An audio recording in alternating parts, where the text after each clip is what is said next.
அடிக்கடி கதவத்தா கட்டிலுக்கு கால் வலிச்ச கட்டாந்தர படுக்கதா உடம்பு முழுக்க இப்போ ஒரு ரயில் ஓடுது மச்சான் வளைச்சு நறுக்க சொல்லி வளையல் கிஞ்சது மச்சான் அடடா அல்வா துண்டு இடுப்பு போங்கிடுப்பு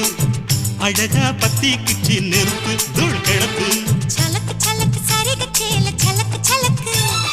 வெலக்கு வெலக்கு வெக்கம் வந்தா வெலக்கு வெலக்கு